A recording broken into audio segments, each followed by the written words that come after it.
Good morning, guys. Welcome to day 9. This is the blood pressure section. When I did the course in front of people, we did a practical aspect of the blood pressure. Very difficult to describe over the computer here and so on.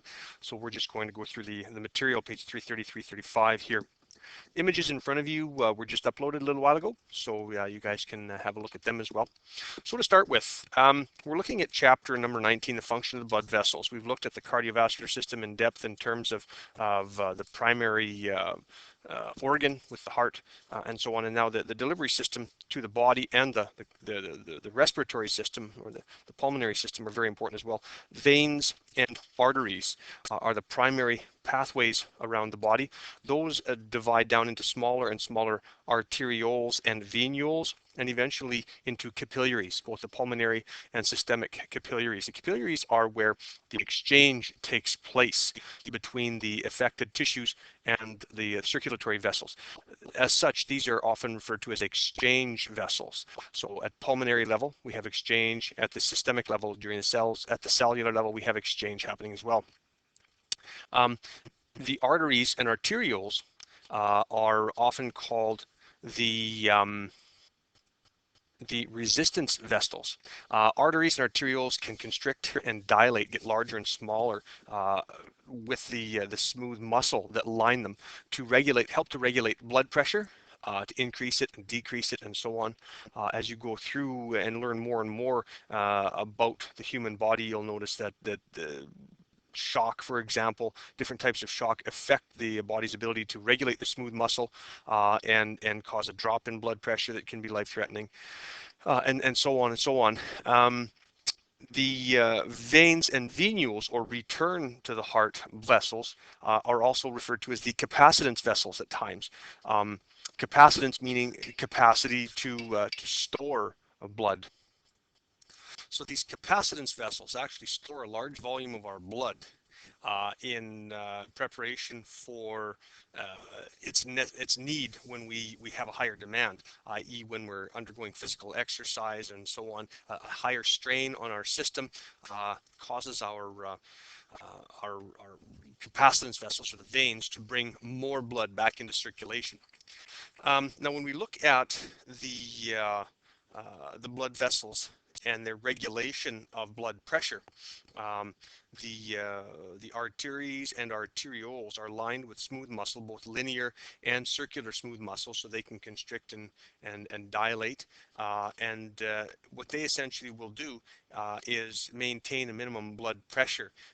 If there's not a minimum amount of blood pressure, there's not enough exertion on the blood to get the blood through the capillaries to allow blood or oxygen to be delivered to tissues, which causes what's called ischemia. And that ischemia is impaired blood flow to the cells, and it causes a condition of cyanosis as an outward sign, and that ischemia, or the lack of blood flow to the tissue, will cause death, tissue death eventually. Enough tissues die and the organ will die. Enough organs die, the organism will die. So it's a bad thing. So measurement of blood pressure. This is all on page 330 of the textbook. Your measurement of blood pressure is measured in what's called millimeters of mercury, or millimeters Hg. Essentially what it is it's the measurement of the exertion of the pressure in the blood vessels against the walls of those blood vessels. So when we are using a blood pressure cuff, or what's called a sphygmomanometer, BP cuff is fine. What we're going to be measuring is what's called a systolic. And if you remember previously, the terminology systole is the phrase which describes ventricular contraction. The ventricles contract, they're squeezing the blood out, and essentially this is the peak, or the high pressure that the heart puts out. The other one, the lower number, or the lower number that's below the systolic, is called the diastolic, which coincides with diastole, which is the relaxation phase of the ventricles. So ventricular systole gives us the top number, or the high number, gives us systolic, and diastole, or ventricular diastole relaxation gives us the lower number. And that lower number is essentially the residual pressure remaining in the arteries. We typically measure this at the brachial artery on most of our patients, and that is the brachial artery that runs along the brachial region of the upper arm, right or left side. Sometimes you will get a little bit of a different measurement from one side to the other. Your average blood pressure is approximately 120 systolic over 80 diastolic, 120 over 80. Mine at rest is about 135 on 80, a little bit higher. I'm 6'4". It takes a lot of pressure to push the blood out to my feet, a long ways away from my heart. But the average person will have around 120 over 80. The older you get, typically the higher the blood pressure will be because of atherosclerosis, the hardening of the tissues, and it's more work for the heart to push blood around. We can control this hypertension, which is what high blood pressure is called, through diet and exercise, a great amount. The measurement of blood pressure uses what are called the Korsakoff sounds. Now, these Korsakoff sounds are sounds made by the blood flowing through the brachial artery when we use a blood pressure cuff. So the diagram up on the board here, and I haven't moved it a whole lot, just busy been talking. If we look at this, what we do is we put a blood pressure cuff over the brachial artery. We inflate that blood pressure cuff until we can't feel a pulse in the radial artery anymore. And then as we bleed this, and we keep going a little bit further, as we bleed this down, we're going to place the bell of a stethoscope in the in the antecubital region, which is the inner part of the elbow, and we're going to listen. Now, what's going to happen is as we bleed this pressure down slowly, the heart is exerting a little wave of pressure down the arteries, and as that pressure down the artery comes closer and closer to the pressure being exerted by the blood pressure cuff, it's trying to get underneath it. Now, at the other end is our stethoscope. Pretty soon, the pressure in the artery is going to squirt a little bit of blood under that blood pressure cuff. It's just going to overcome that blood pressure cuff enough to squirt a little bit of blood there. The artery opens, and then it snaps shut as soon as that systolic, or the pressure wave, is dissipated. We're going to hear that as a little tap as the blood pressure cuff closes, forces the artery to close. So it's going to squirt a little blood out, and then it's going to snap shut. Now, as that tapping starts, that is the number read on the dial. As soon as we hear that tapping, that's the number that we take for the systolic. Now, as we continue to bleed the pressure down slowly, we'll hear the tapping getting louder and louder and louder, and then the tapping is going to stop. And that's the point at which we take the second measurement. That's your diastolic. So the reason that the tapping stops, as you think about it, that artery, every time the pressure wave comes through, it's pushing it open, letting some blood through, and then the blood pressure cuff is closing it up again. Well, as soon as, at the point at which the blood pressure cuff is not exerting enough force or enough pressure on that artery to snap it shut again, there is that residual pressure pushing back on the artery against the blood pressure cuff, and that is the low pressure. That's the residual pressure in that artery. So that's the diastolic. So when the tapping starts, the point at which it starts is your systolic. That's the highest pressure that it takes to exert enough force to push a little spurt of blood underneath that blood pressure cuff. And then when the tapping stops, that's when the blood pressure cuff stays. There's enough pressure in the artery to keep the blood pressure cuff open. So that's done on an artery. We cannot measure blood pressure on a vein or in capillaries. Okay? This shows the pressures.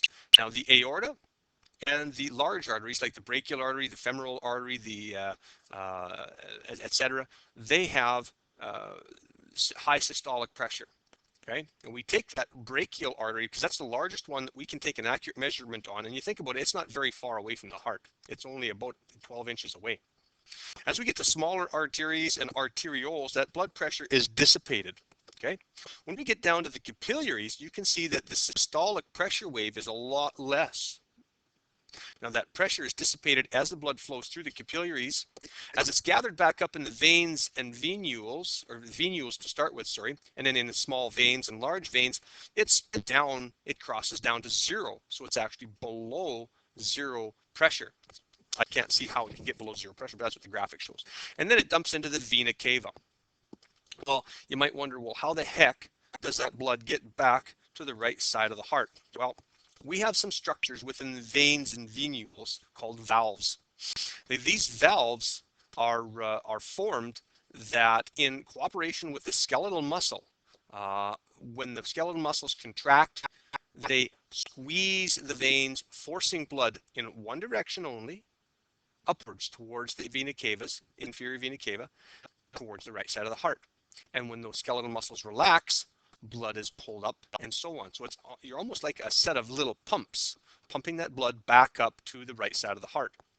So you can see that this is why it's important to get infirmed patients, people that are bedridden, to get them to move their appendages, to get them to try to walk or do any small amount of exercise to try to stimulate the return of the blood to the circulatory system and to keep that blood moving. Otherwise, it will become stagnant in the lower legs. You'll end up with edema or fluid buildup in the lower legs and so on. So it's interesting to learn this, that the veins and venules have these small valves that allow the blood to be returned up to the right side of the heart. When we are undergoing physical activity, that also explains why we can bring so much more blood into circulation when we're exercising. Now this little diagram shows the dissipation of pressure, the force on the plunger demonstrating the systolic blood pressure, how much exertion there is, how much pressure there is here, high pressure. But when we take it down into the little tiny capillaries, it's just a small amount of pressure. It's dissipated out against all the different venules, arteries, arterioles, sorry, and then capillaries. It's just not a lot of pressure exerting there anymore. When we look at the lumen, okay, the lumen of the arteries and veins and so on, these are arteries and arterioles. These are our resistance vessels. This one is normal, as is this one. These diagrams show an example of how the blood vessel, when it's dilated, when it's constricted, how it affects blood pressure. Now, this kind of goes without saying. I don't think I have to explain to you guys that if I take and make the pipe bigger, okay, the inversely proportional relationship to pressure is that pressure decreases as I increase the amount of space. Okay, the pressure that the fluid inside the lumen here is going to exert on the walls is decreasing, although I can get a lot more volume through it. When we need to, we can bring higher volumes at lower pressure to the surface of our skin, for example. Or if our body needs to undergo vasoconstriction, it will shrink the blood vessels up to either decrease the blood flow to that area or increase the pressure. Okay, so there we go with that. Vasoconstriction and vasodilation are essentially in response to cardiac requirements. Cardiac output, if we're trying to increase cardiac output, we can undergo vasodilation, increase the blood flow to organs or to specific tissues. If we want to decrease, vasoconstriction will take place. So that's about all we had to do for today. This is pretty much bringing to just about the complete end of the Human Body and Health and Illness. Now, the EMR textbook reading that's up next talks about CPR one-person practical and two-person CPR and AED practical. With that, I'm going to leave that for reading because I can't really instruct CPR over the line. We have to do that in person if you're going to do that. If you're going to continue on and do the first aid components on your own time, then you'll be able to get that done. But we'll do the reading, we'll do the questions and so on. If there's any questions, give me a holler, drop me an email, and we'll carry on. You guys have a great day. Thanks.